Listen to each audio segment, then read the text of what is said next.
خۆشەویستانی کورسات نیوز سڵاوتان لێبێ بەرنامەیەکی تایبەتی پانۆراماتان پێشکەشەکەین لەسەرەوەی ئەگەر هەرێمی کوردستان بەو شێوە بمێنێتەوە لە فەراغی یاساییدا چی بەسەر دێت، ضرورەتی پەرلەمان چییە، سیستەمی پەرلەمانی چییە، یەکێتی بۆ گرنگە لە ناو پەرلەمان و حکومڕانی هەرێمی کوردستانە هەبێت. تێڕوانینی یەکێتی لەسەر سیستەمی پەرلەمانی و کارکردن لە ناو پەرلەمانی کوردستان چییە؟ لەسەر پرسە نیشتیمانیەکاندا یەکێتی نیشتیمانی کوردستان لە ناو پەرلەمانی کوردستان و لە ناو حکوومەت و ئەدای حزبی خۆیان چی جێبەجێ کردووە تاکو بیجێڕێتەوە. هەمووانە ئەم شەو لە تیدارێکی تایبەتدا لەگەڵ سالار مەحموود ئەندامی سەرکردایەتی یەکێتی نیشتیمانی کوردستان گفتوگۆ دەکەین. کاک سالار بەخێر بێی. زۆر سپاس. هەر بژیت. گفتوگۆیەکی گەرمیانیانە بکەین بۆ سەر تاسەری هەرێمی کوردستان. گەرمیانەکان دڵپاک، ڕاست، ڕازگۆ، ڕاشکاو. وانە؟ سپاس. تۆ خۆشت کوڕی گەرمیانی تو دۆسۆزی گەرمیانەکانیت. زۆر سپاس کاکەزانە. فرمێسکی دوایی ئەنفالیت. ینی ئەتوانم وەکو ڕۆژنامەنووس ئەو حەقە بە خۆم بدەم. وانە؟ سپاس. لەوە دەست پێ بکەین، ینی تۆ پەرلەمانتار بووی و لە ناو یەکێتیە بەرپرسیارەتیت هەبووە، سەرکردایەتی یەکێتیت. باباسی جارێ ئەوە بکەین ضرورەتی پەرلەمانی کوردستان و ئەو دامەزراوە یاسایانە چییە بۆ هەرێمی کوردستان و قەواری هەرێم؟ بە ناوی خوای گەورە و میهرەبان. زۆر سپاس کاکەزانە بۆ ئەم دەرفەتە. من دەستخۆشیشت لێەکەم بۆ ئەم ماوەی ڕابردوو کە زۆر بەگەرم و گوڕیەوە لەسەر ئەپدەیتکردنەوەی عەمەلی سیاسی بەرنامەکانت چڕ کردووەتەوە. هیوادارم پێکەوە بتوانین ئەمانەی ئەم بابەتانەیە ئەم چەمکانەی گفتوگۆی لەسەرەکەین لە ئایندەدا پێکەوە کاری لەسەر بکەین بە عەمەلی و بە فعلی. بەڵێ یەکێتی نیشتیمانی کوردستان لە دامەزراندنەوە تاوەکو ڕاپەڕین لەگەڵ ژیانی فرەیی سیاسیدا خۆی ڕاهێنا. دوای ئەوەی سەرکەوتنێکی لە بەرچاوی تۆمار کرد و بەعسی لە نیوەی کوردستان دەرکرد، یەک سەرجاڕی شەرعیەتی جەماوەری و شەرعیەتی پەرلەمانیدا. بۆیە هەڵبژاردننی پەرلەمانی کوردستان و یەکەم خول یەکەمین دەستکەوتی یەکێتی نیشتیمانی کوردستانە و بە بەشداری لایەنەکانی تری سیاسی کوردستان. نەریتی یەکێتی نەریتی کاری پێکەوەیە و نەریتی فرەیە و نەریتی قبولکردنی جیاوازیە. ئەم مەبادیئانە لە ژیانی سیاسی ئێمەدا هەمیشە پارێزراوە. لە هەندێک شوێن گەشەی کردووە، لە هەندێک شوێن بەهۆی بارودۆخی دەرەکی لە دەرەوەی یەکێتی نیشتیمانی کوردستان جۆرێک لە وەستانی بەخۆ بینیوە. ئەوەش پەیوەندی بە ململانەی ناتەندروستەوە هەر لەگەڵ ڕکابەرەکانی و هەروەها فشاری دەولی لەسەر هەڕەشەیان بۆ سەر تەجروبەی هەرێمی کوردستان. یەکێتی و کارکتەرە سیاسیەکانی، یەکێتی و سەرکردایەتەکەی، چونکە ڕێبەرەکەی کەسێکی یاسایی بووە، کەسێکی قانونی بووە، لە مەدرسەی حقوقەوە هاتوۆتە دەرەوە. هەمیشە ئەو چەمکانەی پەیوەستە بە حقوقی ئینسان، بە دیموکراسی، مافی گشتی هەوڵی داوە پارێزگاری لێ بکە. ئەمە تەفاسیلی زۆر زۆرە، بەڵام یەکێتی لە ئێستادا کە ئەچین بەرەو خۆناغێکی نوێ لە دوای 33 ساڵ لە حکومڕانی هەرێمی کوردستان، ئێوە جارێکی تر دەستی خۆی گەرم و نرم کاتەوە لەگەڵ ئەم چەمکانە و بتوانێت خۆناغێکی نوێ لە عەمەلی سیاسی بێنێتەکایەوە. ئێمە نەک لە گەرمیانەوە بۆ کوردستان، لە کوردستانەوە بۆ عێراق و بۆ ناوچەکەش یەکێتی ڕێبەرایەتی پرسە نیشتیمانیەکانەکە، یەکێتی ڕێبەرایەتی پرسە نەتەوەیەکانی خۆی دەکا و یەکێتی دەیەوێت دۆست و بازنەی خەباتی خۆی بەرفراوانتر بکە بۆ بەدیهێنانی ئامانجە بە دینە هاتووەکان. لەو ڕۆوە ئێمە کار دەکەین. هیوادارین ئەم خۆناغە بتوانێت یارمەتی دەربێ بۆ ئەوی بتوانین ئەو بارە لاری بەهۆی دۆخی ناهەموارەوە دروست بوو ڕاستی بکەینەوە. لە دوای نەخۆشکەوتنی سەرۆک مامزەلال و دواتر کۆچی دواییکردنی، قۆناغی سەخت و دژوار لە ژیانی خەباتی سیاسی یەکێتیە ڕوویان داوە. ئەمە وای کردووە یەکێتی تاقەی بەسەر هەموو شتەکانە نەشتێ، لە حکومڕانیە لە پەرلەمانە گلەی هەیە، ڕەنگە گلەی ڕەهانە بەمانای ئەوەی کەم و کورتی هەیە، ینی چاوی تەمۆحی خەڵک لە یەکێتی زۆر زیاتر بە لەوەی کە کراوە. ئەتوانن بڵێن ئێوە خۆتان ئەپدەیت کردوتەوە و ئەتانەوێ بە قۆناغێکی نوێیە، یان قۆناغێکی نوێ پیشانی خەڵک دەن؟ نەک تەنیا دۆخی یەکێتی، دۆخی کورد لە کوردستان سەختە لە دوای مامزەلال. ئێمە ئەزانین دەوری تاکە کەس لە مێژوودا هەندێک جار دەورێکی محوەریە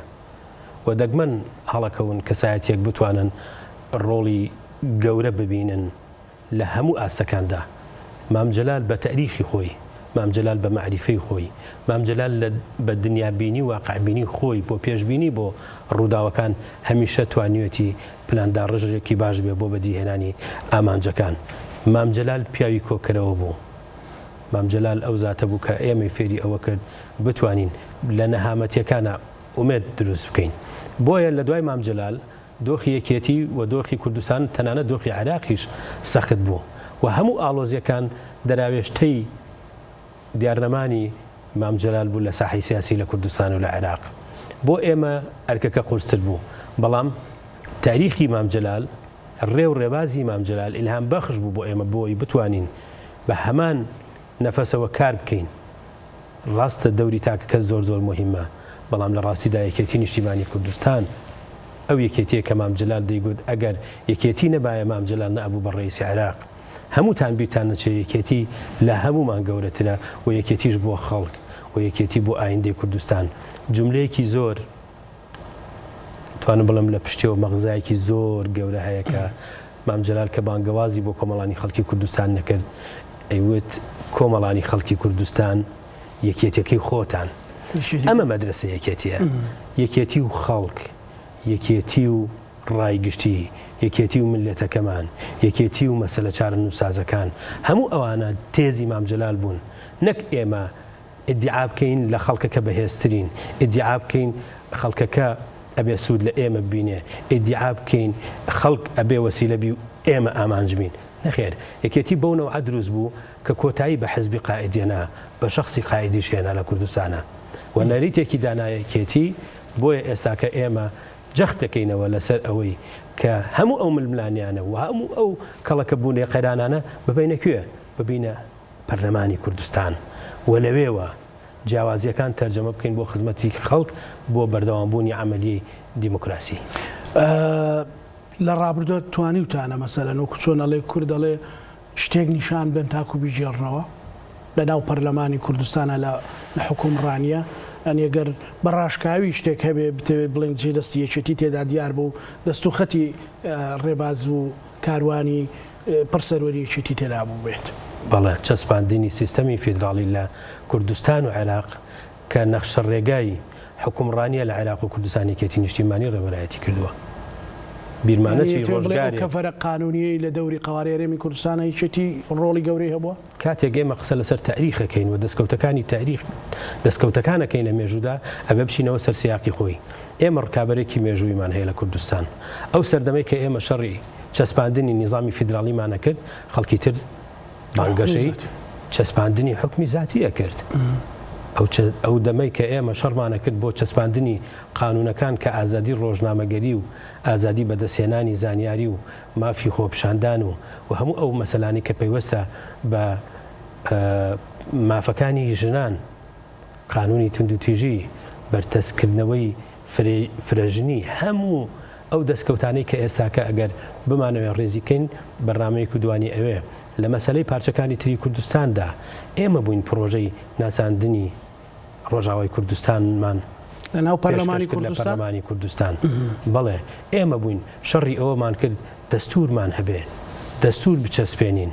بەڵام خەڵکی تر شەڕی ئەوەیە کرد لە پۆستدا بمێنێتەوە. لە بەرامبەردا سەفەقاتی ئێمە دەستور بوو، سەفەقاتی خەڵکی ترمانەوە بوو لە پێگا. لەو ڕوانگەیەوە دەستکەوتەکانی یەکێتی لە ساڵانی بوجا کە حکوومەت لا یەکێتی نیشتیمانی کوردستان بوو، خەڵک زاکیرەی ئەبێ لەم بابەتە بێنێتەوە جۆش و بجوڵێنێتەوە. بەڵێ قەیران هەن، بەڵێ گیر و گرفت هەن. ڕۆژگارێک بوو ئێمە لە پەرلەمانی کوردستانەوە بەشێکی زۆر ملانەکانمان تەرجەما کرد و ئێمە هەرگیز و هەرگیز لەگەڵ ئەوە نەبووین پەرلەمانی کوردستان دابخرێ و لەگەڵ ئەوە نەبووین هەڵبژاردننی پەرلەمانی کوردستان دوا بخرێ. بەڵام دۆخێک هاتوۆتە پێشەوە یەکێتی ناچار کردووە لە ڕابردوودا. ئێستا ئەو کاتەیە کە ئێمە یەکێتی لە دوای کۆنگرەی پێنجەمەوە بە تایبەتی ئەمە ڕوونتر قسە بکەم، یەکسەر یەک سیاست یەک سەرکردایەتیمان هەیە، یەک ئیرادە تەحەکومەکە بەم هێزە سیاسیەوە کە ئیتر ئێمە برایەتی ئەەکەین، دەست بۆ برایەتی بە بەردەوامی درێژەکەین، بەڵام هەرگیز تێزی برای بچووک و برای گەورە لە سیاستدا ڕەواجی نەماوە. لەسەر ئەساسی خزمەت شەڕی نمونەیی ئێمە جارێکی تر ململانەیەکەینەوە ئێمە ناچین تێزی تر ئەجندای تر لە دەروی کوردستان بێنین تێکەڵی ململانێ سیاسیەکانمان بکەین ئەگەر باجەکەشی زۆر زۆر قورس بێ کە داومانە ئێمە خەباتەکەین بۆ ئەوەی ململانەکانمان نەبینە سەر سۆسیال میدیا نەبینە ناو سەفەقاتێک لەگەڵ عەرەب و تورکمان تێکەڵی بکەین ئەو استراتیژە ئەبینە پەرلەمانی کوردستان لە پەرلەمانی کوردستانەوە ململانەیەکی قانونی ئەەکەین بەڵێ لە ماوەی ڕابردوودا هەوڵدا پێگەی پەرلەمانی کوردستان لاواز بکرێ بە ئەجندا هەوڵدراوە نوێنەرانی گەل خودی موئەسسەکە بچوو پیشان بدرێ لە کاتێکە پەرلەمانی کوردستان دایکی موئەسساتە لە کوردستان و تەنانەت لە عێراقیشە هەموو ئەو یاسایانەی لە کوردستان دەرچوون هەموو ئەو دامەزراوانەی لە کوردستاندا دامەزراون لە ڕێگەی یاسای ژمارەیەکی ساڵی 1992 هەڵبژاردننی پەرلەمانی کوردستانەوە دەرکراون کە ئەتوانی بڵێن ئەم قانونە هاوشێوەی دەستورە لە کوردستاندا چونکە زۆربەی قانونەکانی لە کوردستان دەرکراون استینادی کردوتە سەر قانونی ژمارەیەک کەواتە سەرۆکایەتی هەرێم سەرۆکایەتی حکوومەت دەسەڵاتی دادوەری دەسەڵاتەکانی تریش هەمووی لە ڕێگەی پەرلەمانی کوردستانەوە شەرعێتیان وەرگرتووە کە پەرلەمانی کوردستان نەبێ شەرعێتی هەموو ئەو دامەزراوانە ئەکەونە بەردەم پرسیاری گەورەوە بۆیە ئێمە جەخ دەکەینەوە لەوەی کە پەرلەمانی کوردستان جارێکی تر ببێتەوە جێگەی ململانێ و جێگەی هیوای خەڵک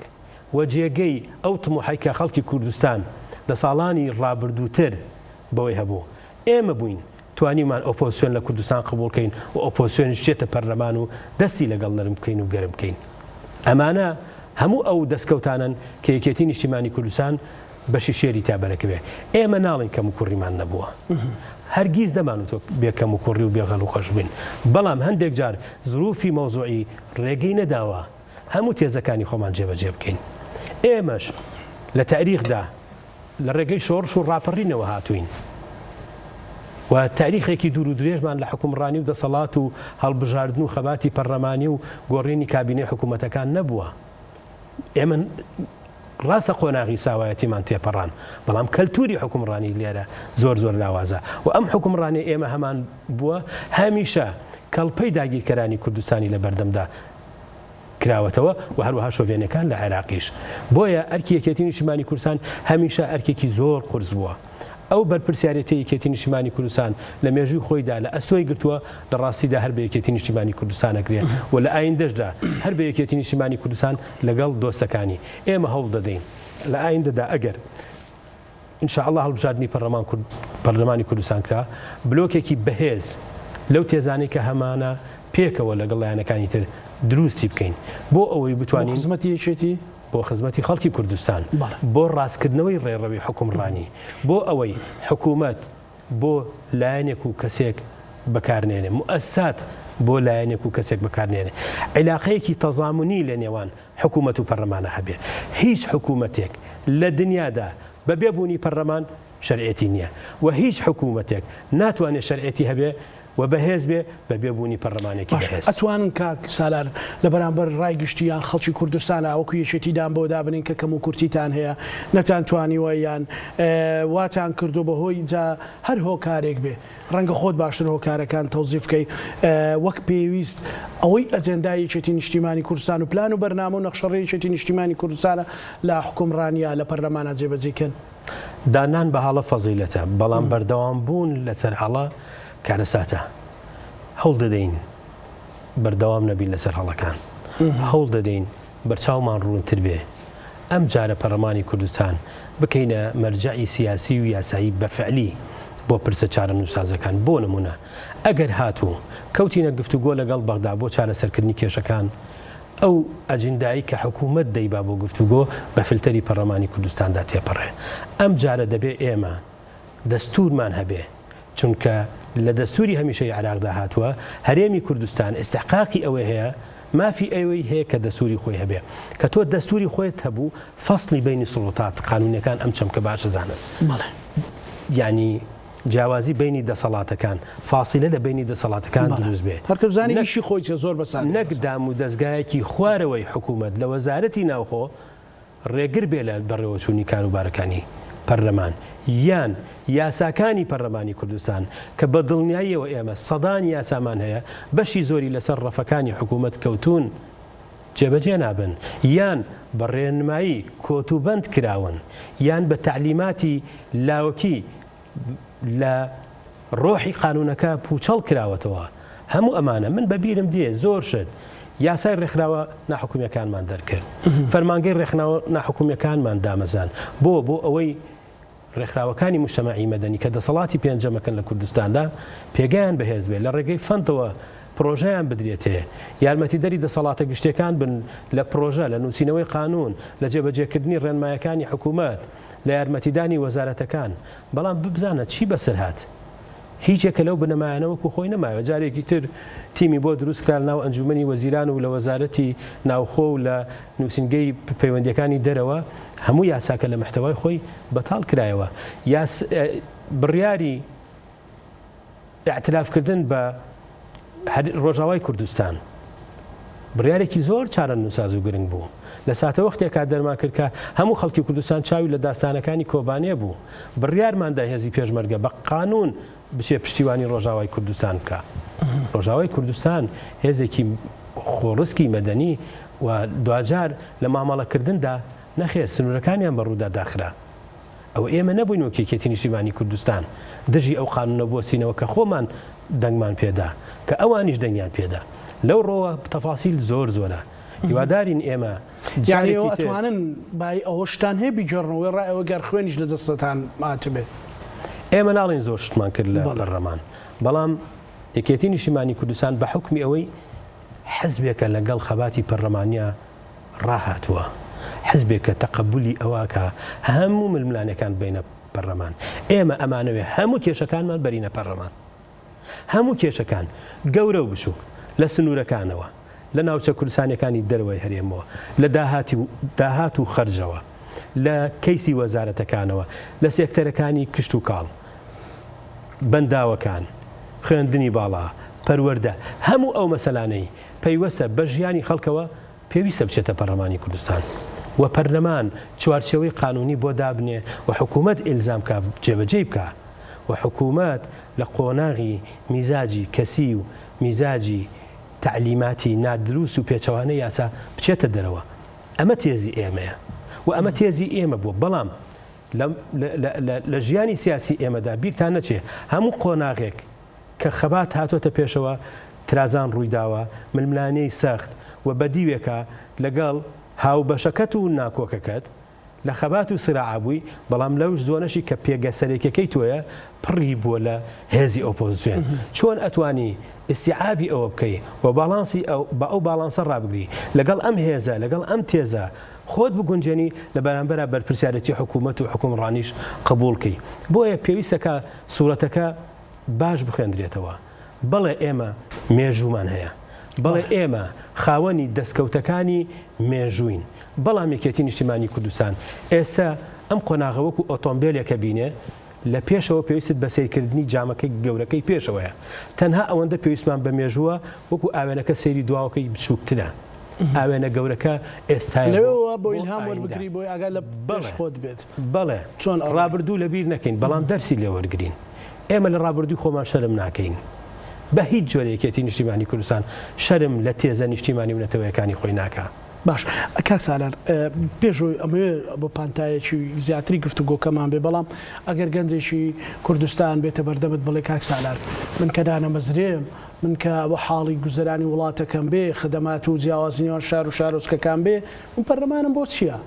ینی ضرورەتی پەرلەمان بۆ ژیان و گوزەرانی خەڵک بۆ چییە؟ بۆ ئەو کەسانەیە کە ئەچنە ناو پەرلەمان و ئیسفادەیەکی مادی ئەکەن و خەڵک وان قسۆتە مێشتی خەڵکەوە یا هەر بەڕاستی ئەگەر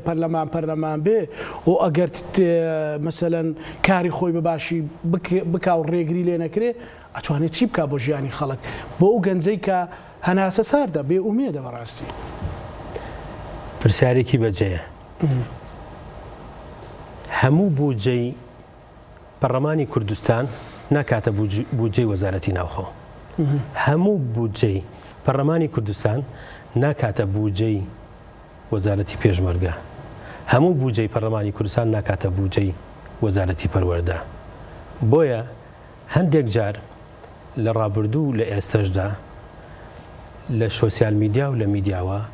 دۆخێک دروست کراوە ئۆباڵەکان هەموو بخرێتە ئەستۆی پەرلەمان. ئەمە لە پشتەوە بۆ تەرویجکردنە بۆ دەسەڵاتی تاکە کەس، دەسەڵاتی تاکە حزب. پەرلەمان شوێنی فرەیی سیاسیە، وەکو یاری تۆپی پێ وایە دوو ڕکابەر و زیاتر، دوو هاندەر و زیاتر لە ساحەیەکە لە ستادیۆمێکا کۆ ئەکاتەوە. پەرلەمانی کوردستانیش کە دەمانوت بەرهەمی خوێنی شەیدەکانە، بەرهەمی خوێنی شەیدەکان بۆ پاراستنی ئازادیەکان و جیاوازیەکان بێت بێت. بۆیە هەر تێزێک بۆ کەم بایەخکردنی پێگەی پەرلەمان لە دنیاشە گەڕانەوەیە بۆ حکومڕانیەکی نەتەندروست. هەر حکومڕانیەک پەرلەمان ڕەقیب نەبوو بەسەریەوە، گەندەڵی زیاترە بێ، چاودێری نەبوو لادان زۆرترە بێ، لە یاسا دەرچوون زۆرترە بێ. هەر جوهدێک پەرلەمان بیکە کەم بێ هەرز باشە. بەڵام خەڵکی کوردستان حەقی خۆشێتی، لە ڕاستیدا خەڵکی کوردستان حەقی خۆشێتی کە ئێمە وەکو یەکێتی کە ئەڵێن خەباتی پەرلەمانیمان لە ئامانجە لە هەر خەباتێکی تر و سیستەمی پەرلەمانیمان لا دروسترە بۆ هەر سیستەمێکی تر، دەبێت کارکتەرەکانیشی کە ئەینێرێ بۆ پەرلەمان لەو ئاستەیا بن. خەڵک ئەمڕۆ بەرچاوی ڕوونە، خەڵک ئەمڕۆ هەمومان نەخوێنێتەوە، هەموو تێزەکان نەخوێنێتەوە. بۆیە ئەبێ چاوکراوە بین لە پشتی هەر کارکتەرێکەوە دەچێتە پەرلەمان کە بلۆکێک و فراکسیۆنێکی بۆ دروستوێ ئەجندایەکمان هەبێ لەگەڵ ئەم ئیدعایەمانە یەک بگرێتەوە لە پەرلەمان بە تیم کاری لەسەر بکەین. ئەمە تەنها بە گوتار ناکرێ. خەڵکی کوردستان ناحەقی نییە لە نیگەرانیەکان، ئەمە بڕاوەتەوە و ئێمە ئەبێ جارێکی تر خۆمان لەگەڵ نیگەرانیەکان بسازێن و بگونجین بۆ ئەوەی بیکەین بە پرۆژە بیبین لەم قۆناغا نوێیە خەباتی لەسەر بکەین. کاتێکە لەشکرکێشی دەوڵەتێک دێتە ناوخاکی کوردستان و ئەو لەشکرکێشە سەربازیە ڕەوەندەکان و گوندنشینەکان لە ناوچەی خۆیان بە دەرەکە، گوندنشینەکان دوورە خاتەوە لە زێدی سەدان ساڵەی خۆیان. تۆ ئەزانی گوندنشینەکان سەرچاوی ژیان و بژێوی و کشت و کاڵ و کەلتور و زمانی هەموو نەتەوەکەی ئێمن؟ ئایا ئەزانی ئەو لەشکرەی کە دێتە کوردستان جارێکی تر ئەو شوێنە بەجێ ناهێڵێ؟ ئێمە پەرلەمانمان بۆ ئەوە ئەوێ بە قانون ڕوبەڕووی ئەم مەسەلەیە ببینەوە. قانون تەنها ئیسفادەی نێودەوڵەتی شێ بێگەرەستە بۆ بڕیاریش پەرلەمان هەبووە بە پێی قانونی نێودەوڵەتی، بە پێی ئەحکامی دەولی، بە پێی عورفی دراوسەیەتی، بە پێی یاسایەکە لە پەرلەمانی کوردستان دەرکراوە کە سوپای بێگانە نابێت لە خاکی کوردستان بمێنێتەوە. ئەگەر دۆخێک هەیە علاقەی بە نائستقرارەوە هەیە، ئەبێ عێراق لەگەڵ دەوڵەتەکە بە ئیتیفاق پرۆسێسەکان ئەنجام بدەن و بۆ شوێنێکی دیاریکراوە، بۆ کاتێکی دیاریکراوە. بەڵام هەواڵان ئێمە ئەم ئەزبوونەمان بە خوێن هێناوە. ئەم تەجروبەی ئێمە هیوای پارچەکانی تری کوردستانیشە. ئێمە ئیدعا ناکەین بە چەکداری کێشەکانی کورد لە ڕۆژهەڵاتی ناوەڕاست حەل ببێ. ئێمە ئیدعاکەین لە هەم کوێی دنیا لە وڵاتانی دەوروبەرمان بە خەباتی مەدەنی، بە خەباتی سیاسی، لە سایی پەرلەمان و دەستور کێشەی نەتەوەکەمان چارەسەر ببێ. بۆیە ئەم تەجروبەی ئێمە تەجروبەیەکە ئامانەتێکە لە ئەستۆی ئەمنەوەی کە ئێمە ئەژین بیپارێزین. من بە بیرم دێ دانیال میتەران لە دوای خولی سێمی پەرلەمانی کوردستان کە تازە ئۆپۆزیسیۆن دروست بوو هاتە پەرلەمانی کوردستان کە ژنێکی دۆستی کورد بوو و ڕەفیقی مام جەلال و کاک مەسعود و کاک نوشیروان و برادرەکانی تریش بوو. هادوتی ئەم تەجروبەی ئێوە هیوای هەموو کوردەکە لە دنیا و ئێوە تازە دەست نەرمەکەن لەگەڵبوونی ئۆپۆزیسیۆن. جیاوازیەکانتان ئەوەتان لەبیر نەباتەوە کە ئەم پەرلەمانە ئەمانەتێکە بەشەکانی تری کوردستانی چاوی لەکەن بۆ ئەوەی خەڵکێکی بیانی بۆ ئەوەی بتوانن لە ڕێگەی خەباتی پەرلەمانی و هەڵبژاردنەوە دەستکەوتەکان بەدەستبێنن، نەک لە ڕێگەی دەستبردن و پەنابردن بۆ چەکداری و بەرامبەرەکانیش ڕابێنن بەوەی کە کورد ئەو قووەتەی تایە بەشێک بێ لە دەسەڵات لە وڵاتانە بۆ ئەوەی بتوانێت شەراکەتێکی حەقیقی دروست بکە. ئێمە لەسەر ئەم تێزە بڕوایماندا ڕشتووە. ئەم بڕوایەش پێویستە کات تەرجەمە بکەین بە پرۆژە و تەرجەمەکەین لە ژیانی واقعیمان ڕنگ بداتەوە. سەردەمی پەیامی خێرا و فیدباکی خێرایە. سەردەمی قسەیە لەگەڵ کردداری دەم و دەست نەک تێزێک فڕێ بدەیت و بڵێ ماوەیەکی دوور خۆ ئەزانێکەی جێبەجێ بێ. ئێمە بەپێ قودرەتی خۆمان بەپێ ئیمکانەتی هەمانە پشتیوان بەخوا پشتیوان بە خەڵکی کوردستان دۆخەکەەوە هاتوتە پێشەوە ئێمە بتوانین بەم یەک و یەکگرتوویە لە پەرلەمانی کوردستان لە ئایندەدا بتوانین هەموو ئەو وەڵامانە بدەنەوە ئەو بەلا ڕێدابردنانە ڕاست بکەینەوە. هەندێک جار لەوانەیە لە ناو خۆشدا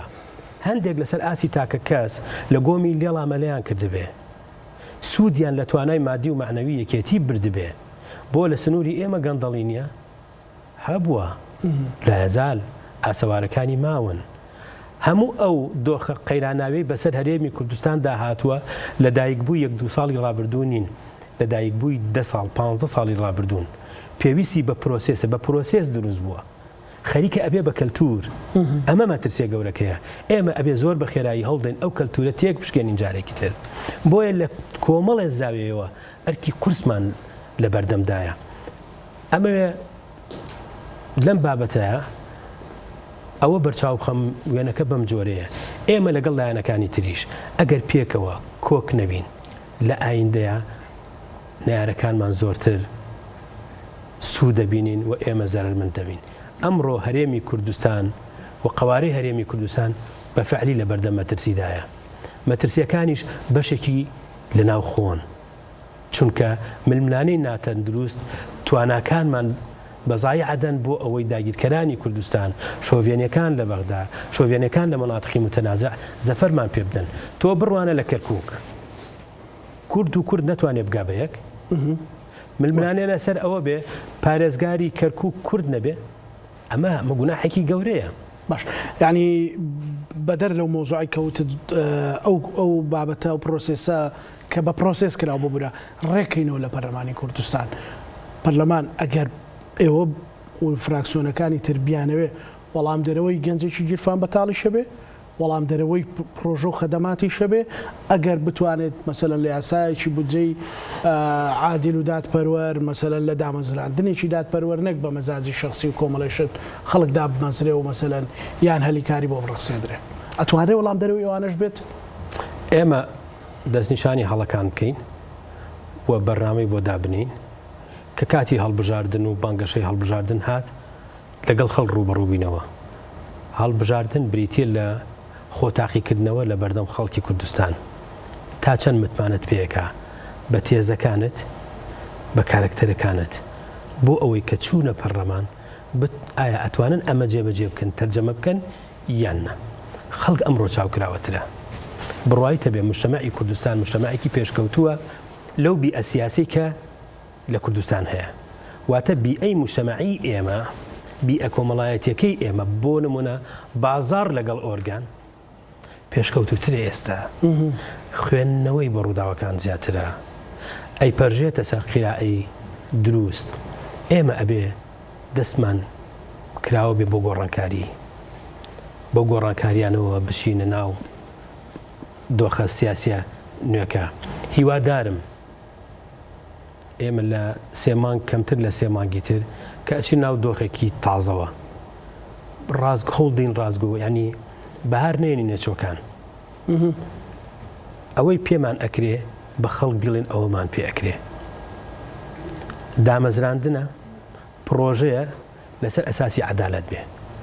ئێمە بەرنامەمان هەیە کە حکومڕانی لە کوردستان زیاتر بە ناوەندێتی بکرێ بە لا مەرکەزی بکرێ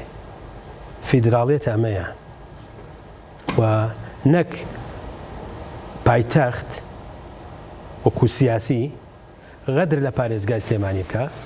پارێزگای سلێمانیش غەدر لە ئیدارەی گەرمیان بکە ئیدارەی گەرمیانیش غەدر لە قەزای کفری بکە ئەمانە ئەم تێزانە ئەبێ کۆتایی پێبێت ئەبێ لامەرکەزیەت بگەڕێتەوە و ئەبێ لەسەر بنەمای لامەرکەزیەت دەسەڵاتەکان شۆڕ بکرێتەوە تۆ مدیری دائیرەیەک لە ناوچەیەکی وەکو هەڵەبجە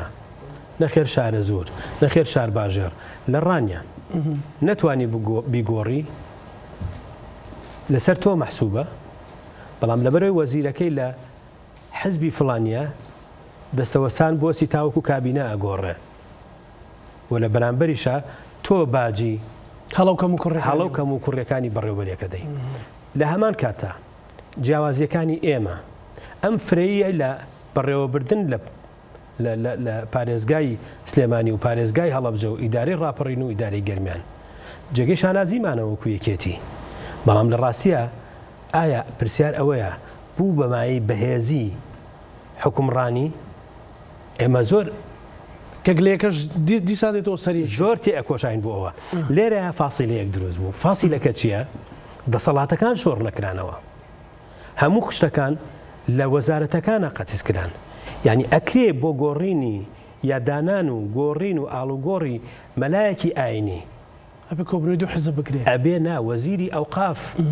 بڕیار بدە ئەمە لەکوێی دنیاە هەبووە کەی ئیشی وەزیرێکە لە شارۆچکەیەکە لە باوەنور بۆ نمونە لەسەر قڵا بۆ نمونە نەخێر لە کفری لە کەلار لە ئاڵوگۆڕی مامۆستایەکی ئاینیە ئەبێ وەزارەت بڕیار بدە ئەمە ئیشی قایم قامێتە ئیشی ناحەیە ئیشی بەڕێوەبەراتی ئەوقافێکە دائیرەی ئەوقافە لەوێ بۆیە ئەمە ئەوەی ئێمە دڵخوازی بووین لە دابەشکردنی دەسەڵاتەکان لەگەڵ گۆڕان لەگەڵ کۆمەڵی ئیسلامی لەگەڵ یەکگرتووی ئیسلامی لەگەڵ تەنانەت سۆسیالیست هەموو ئەوانە بۆ ئەوە بوو نظامێکی لامەرکەزی تەواو دروست ببێ ئەم فرەیە ڕنگدانەوەی هەبێ لەوەی کە هەمومان چاودێر بین بەیەکەوە ململانێ بکەین مدیر ناحیەکەی گۆڕان ململانەی مدیر ناحیەکەی یەکێتی بکە بۆ باشتر خزمەتکردن نەک پێچەوانەکەی نەک مەشغوڵکردن و هەموو ئەو ڕۆتیناتانی کە لە کوردستان دروست بوون پارچەیەکی معاملەی هاوڵاتیانە بینی 20 ئیمزای پێوەیە ئەمە لەسەر میزاجی لەسەر بیرکردنەوەی لەسەر دیدگای هاوڵاتیەکە بۆ حکومڕانی لە کوردستان زۆر خراپە گۆڕێ بەدەر لەوەی توانایەکی گەورەی مادی و معنەوی سەرفەکە هەموو ئەمانە جێگەی حسابن تۆ نیزامێکی بانقیت نەبێ کە عادل بێ نیزامێکی بانقیت نەبێ کە تۆ وەکو خۆت بڕیاردەری یەکەم لە کوردستانە خەیاڵت لای ئەوە نەبێ قازانجی تیاکەی بانکەکە ئەمە نیزامە نەک هاوڵاتیەکانت لەبەر دەرگا لە حەوشە لەسەر جادە بە گەرما و سەرما بوەسن بەم نیزامە کۆنە موچە وەربگیرێ و خاننشینانمان لە بەردەم دەرگای دائیرەکانە وەفات بکەن ئەمانە ئەبێ بێتەوە جێگەی پرسیار ئەمە بێتە تێزێک جارێکی تر لە پەرلەمانەوە مناقەشە بکرێ لە لیجانەکانی پەرلەمان مناقەشە بکرێ هەموو ئەم بابەتانە لە ڕاستیدا تێزێکن پێویستیان بە جوڵاندنە هێواش گفتوگۆ لەسەرکردنە چونکە ئێمە بەرەو دۆخێکە ڕۆین بەرەو هەڵبژاردننی پەرلەمانی کوردستان و لە ئەمڕۆ بەدواوە و لە مانگێکی تر بەدواوە سیراعەتەکانمان لەسەر ئەساسی شکاندنی ئێسقانی تاکە کەسی نەبێ بەڵکو لەسەر ئەساسی وردکردنەوەی ئەم کێشانە بێ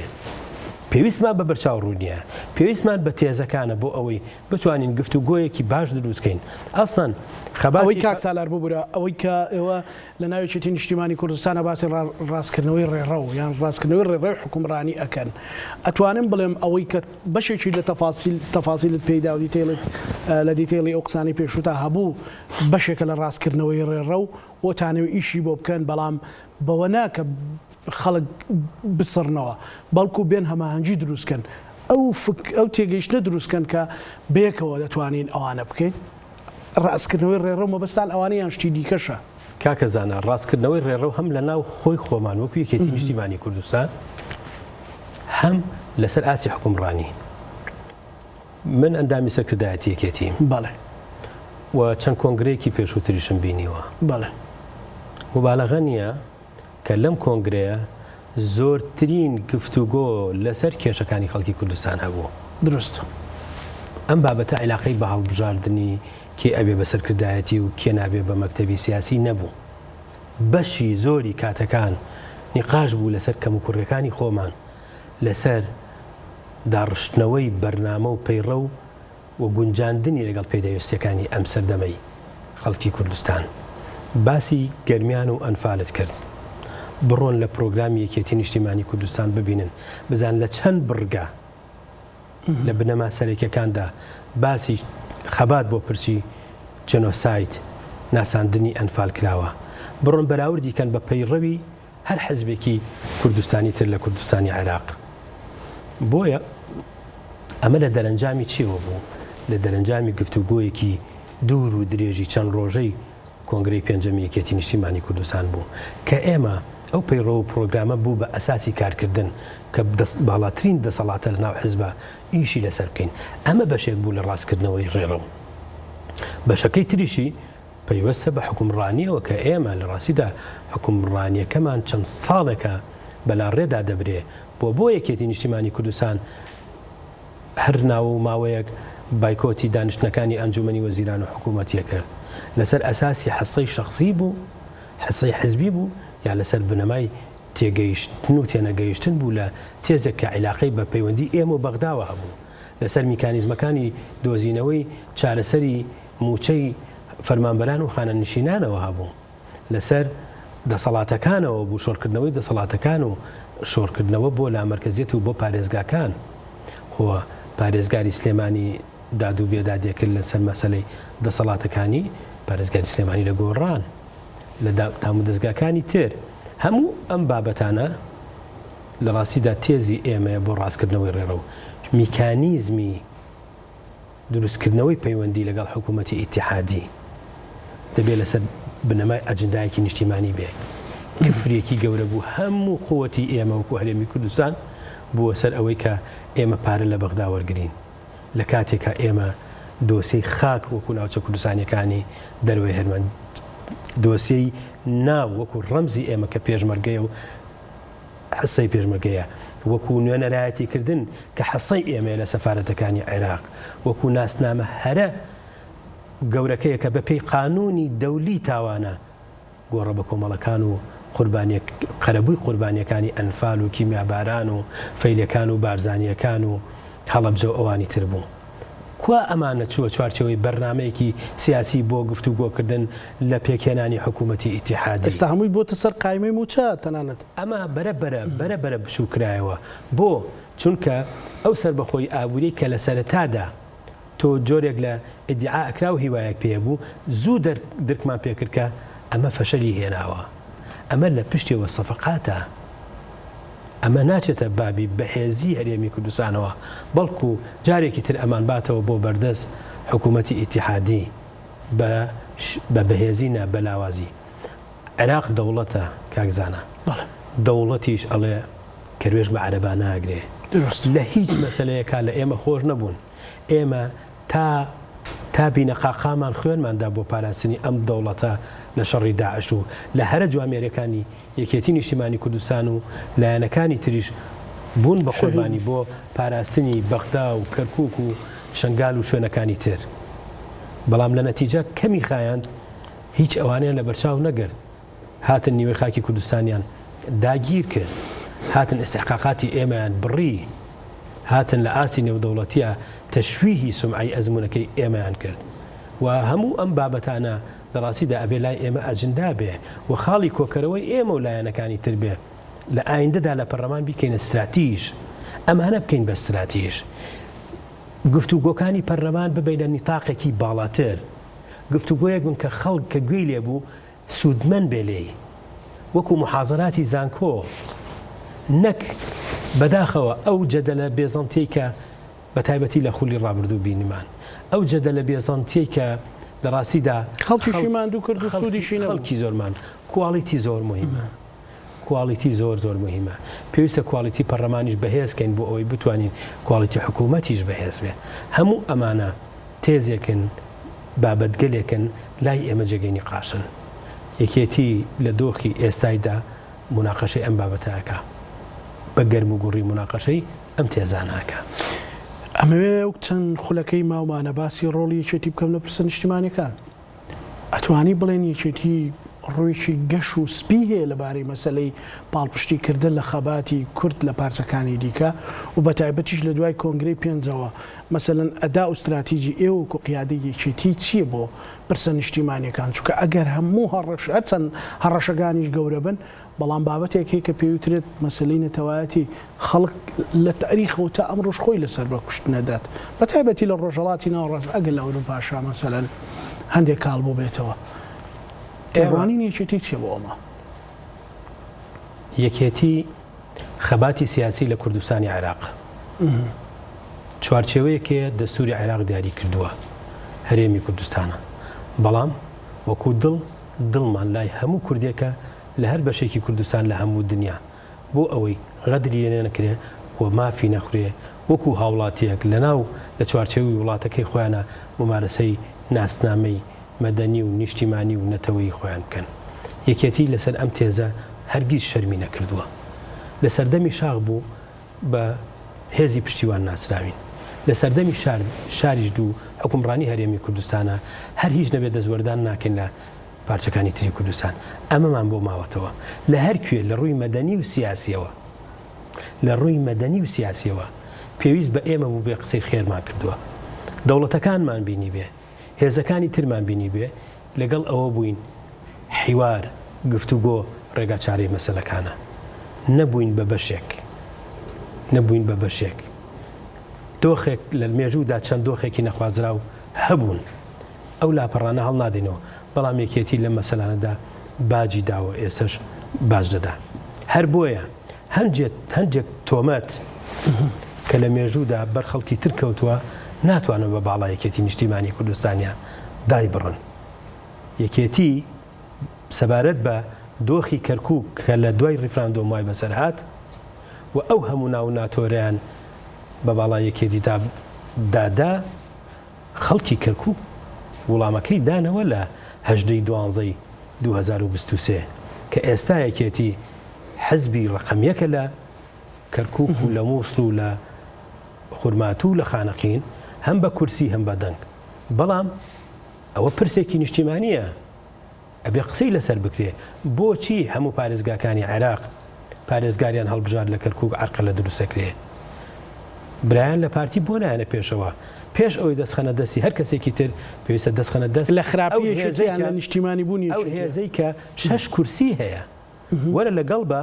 کورد ئەبێ بە 8 کورسی بە هەر کورسێکی ترت بۆ پەیدا بێ یان بۆ بڕای ناتوانن محافزێکی عەرەب دابنن تورکمان دابنن نازانم عەرەب بێ تورکمان بێ هەر کەسێکی تر بێ خەڵکانێک کە عەقڵەتی شۆڤێنی تەرکەن لە کەرکووک دیدی تعریب ڕاگواستن تەرکەن لە کەرکووک بۆیە یەکێتی لە ئێستا بەدووە بە ئیرادەی خەڵکی کوردستان وڵامی هەموو ئەو تۆمەتانە ئاداتەوە لەسەر پرسە نیشتیمانیەکان لەسەر پرسی ئەو تێزانەی کە پەیوەستە بەوەی کە ئەمە حکومڕانیەکی بە حەقیقی پەرلەمانیمان ئەوێ حکومڕانی پەرلەمانی تەنها دروشمێک نییە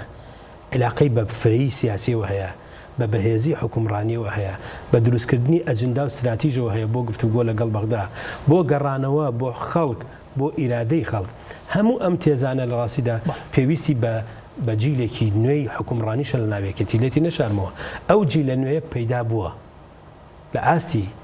دەسەڵاتی سیاسی یەکێتی پەیدا بووە لە سەرۆکەکەیەوە بۆ سەرکردایەتەکەی ئەبێ شۆڕ ببێتەوە بیکەین بە پرۆژەیە کە ڕنگدانەوەی هەبێ هێواش لەگەڵ هەنگاوەکانمانە چونکە کاکزانە خەڵک ماندوو بوو بە ئیدعاءات بە بانگەشە خەڵک خەباتی مەلموسیەوێ یەکێک لە هەرە من پەیامم بۆ هاواڵەکانم هەیە بۆ تۆی بەڕێز هەیە کە یەکێکی لە کارکتەرە سیاسیە دیارەکانی یەکێتی نیشتیمانی کوردستان ڕاستە بەرنامە پێشکەشەکەی بەڵام تۆ کارکتەرێکی ڕۆڵی گرنگت هەیە لە جوڵاندنی ڕێی عام پێویستە ئێمە لە ناو خەڵک بین و بۆ خەڵک بین و بۆ خزمەتکردنیش لەگەڵیان بین هەموو ئەمانە ئەخلاقیاتمان لا زیاترەکە و لا دروسترەکە دابڕان لە خەڵک دامانەوڕێ لە مەبادئ و پرەنسیپەکان کەس لە مام جەلال گەورەتر نەبوو کەس لە کوردستانی عێراق لە مام جەلال گەورەتر نەبوو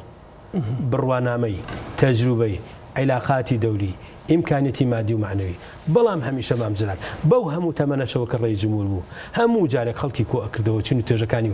بەو تەندروستێشەوە هەمیش تا دوا هەناسە لە خەڵکدانە بڕا بۆیە ئەم حزبەی ئێمە ئەبێ بە فعلی وەکو ماسی و ئاوەکە بێ لەگەڵ خەڵک وای لێ ئەەکەین ئینشاء الله ئەوەندەی قودرەتمان هەبێ من هیوام هەیە بەو هیوایەوە کار دەکەین و ئەم حەڵەقەیە بەرفراوان بکەین لە ئایندەدا پەرلەمانەکەمان پەرلەمانێکی جیاوازتر بێ و تێزی کارکردنمان تێزێکی جیاوازتر بێ چونکە هەموو دۆخەکانمان تاقی کردەوە نەیگەیاندین بە کەنارێکی ئارامتر و ئێستا ئەوەشی هەمانە لە بەردەم مەترسیدایە